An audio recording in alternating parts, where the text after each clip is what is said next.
Hello once again, the adoring fans of the universe. And join me to discover how we are all just the universe. We're all connected. So I definitely wanted to make another video because my family's talking about, possibly flying to, like, Singapore or Hong Kong or New Zealand pretty soon, and, yeah, definitely wanted to get in at least one more, ghost story, and, yeah, I'm telling you, I have to tell you, I've been dealing with a lot of stuff right now, like, we just went to Taekwondo this morning, adult Taekwondo, which, I go times when it's always, like, all blackouts and I'm just a white belt, so, I mean, my brother said the more you learn about this world, the more you learn that I have no idea what's going on. Like, the more you know, the less you know. Or find out more and you see, oh, wait, there's all this other stuff that I have no idea about. It's like, it wasn't that long ago, really, when we just figured out that there's more to the galaxy than the Milky Way, and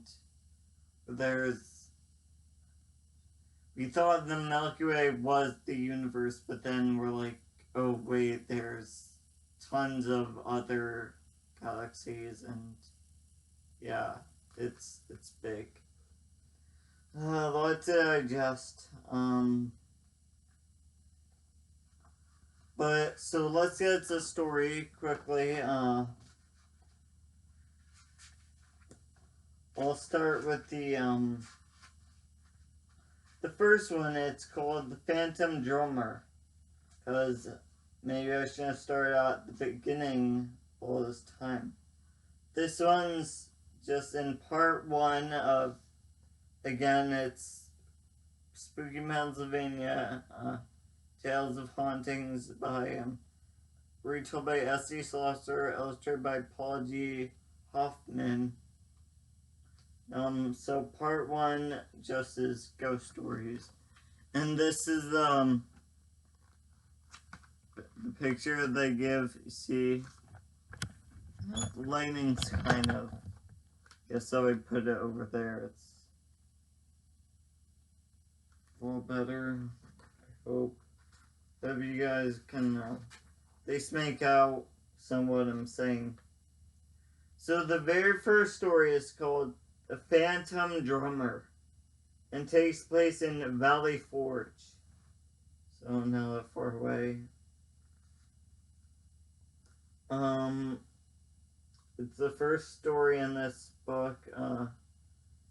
It's when Colonel Howell of the British Army chanced to meet the daughter of the wealthy farmer, Jarrett, who owned land near Valley Forge, he fell head over heels in love. Howell had a bit of a reputation as a womanizer, but it faded away after he met Ruth. The girl had a brother serving under George Washington, and none of her family liked the Redcoats. But so overwhelming was Howell's love for Ruth that it conquered the reluctant maiden's heart. I guess this is so old, Redcoats must be like around 1776.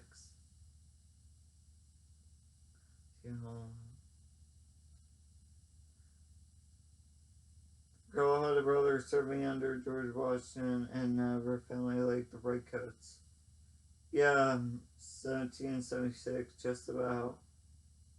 But both after that. Ruth and her British soldier met in a secret place near the well of her garden, which was hidden by a small grove of trees. On the night that Howell proposed, they were embracing in their private corner when the sharp, merry sound of a drummer rang through the garden. At first, they ignored the noise, caught up in their could have been their plans for the future. But as the sound of the drum grew nearer, Howell started looking about nervously, leaving Ruth's side. He went to peer over the wall, trying to see the drummer. Ruth was puzzled by Howell's reaction. No one could see them in this little grove, which was why they used it for their trysts, Trysts. Haven't heard that word in a while. Haven't heard it ever really, trysts. Because that's sneaking around. She found it rather annoying that her newly betrothed would leave her side at such a moment just to look for a casual drummer practicing in the fields. See, this is the picture they give of Ruth and Howell looking at tryst, whatever that is.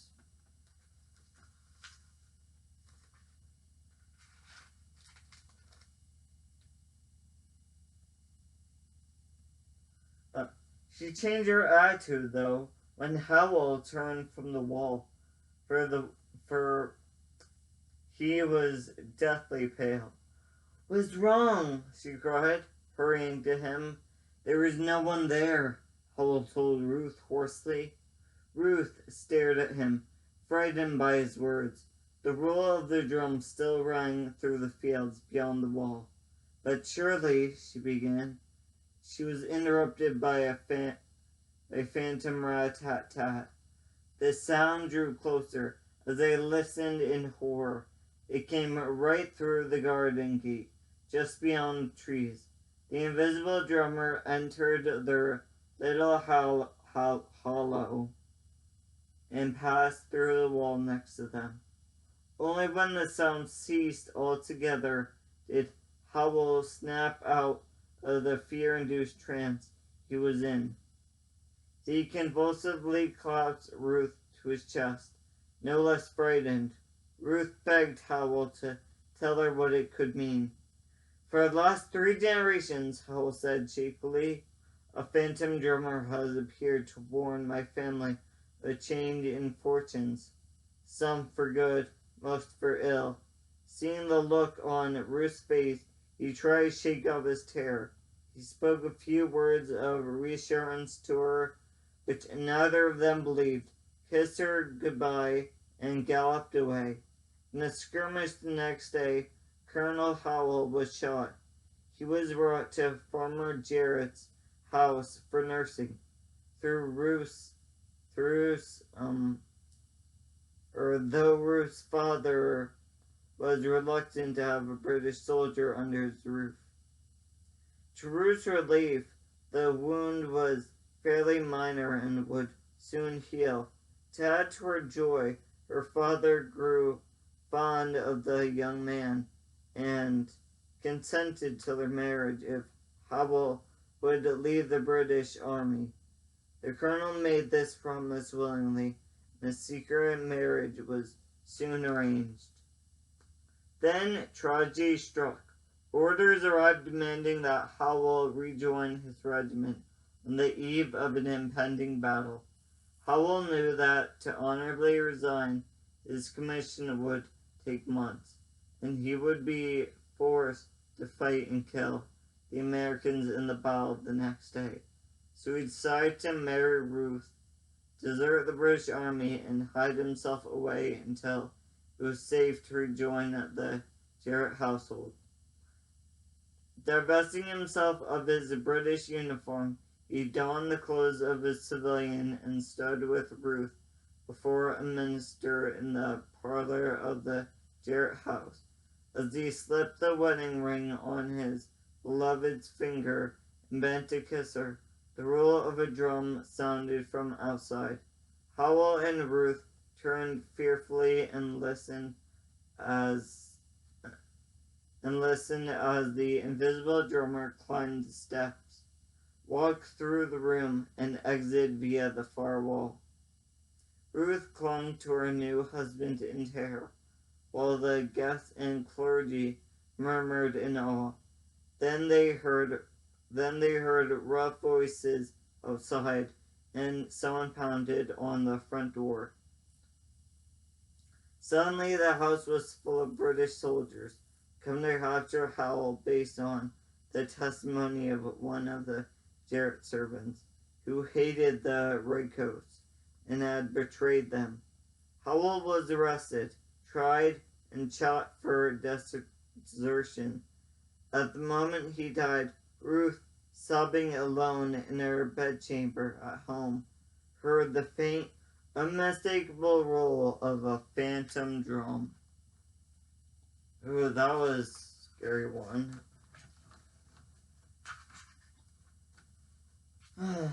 That phantom drummer. Yeah, this was definitely, during the Revolutionary War. 1770, was that when we got our independence? I don't know, like they say the 4th of July was only the day we declared ourselves independent, but Britain was like, oh no, we're not letting you go. These colonies, this continent is too valuable.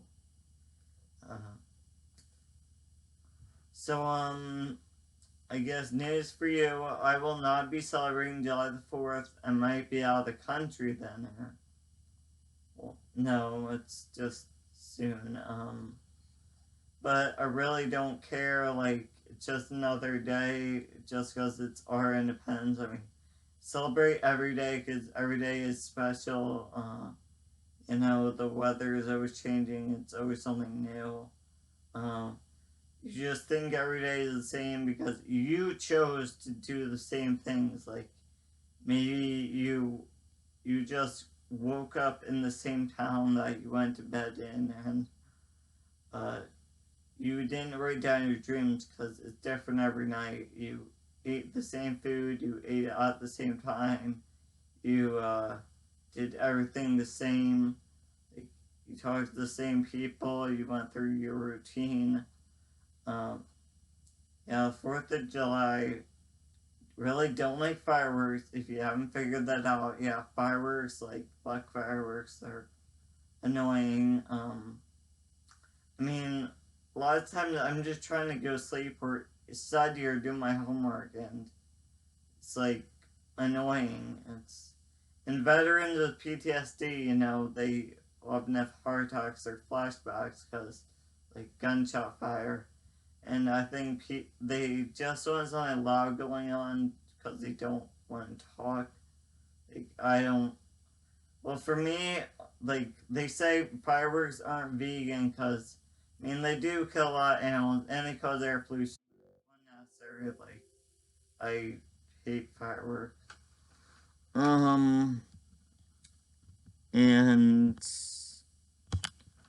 yeah, sorry I'm so crazy, but this time of year, guys, just, I find Manani and death to be almost the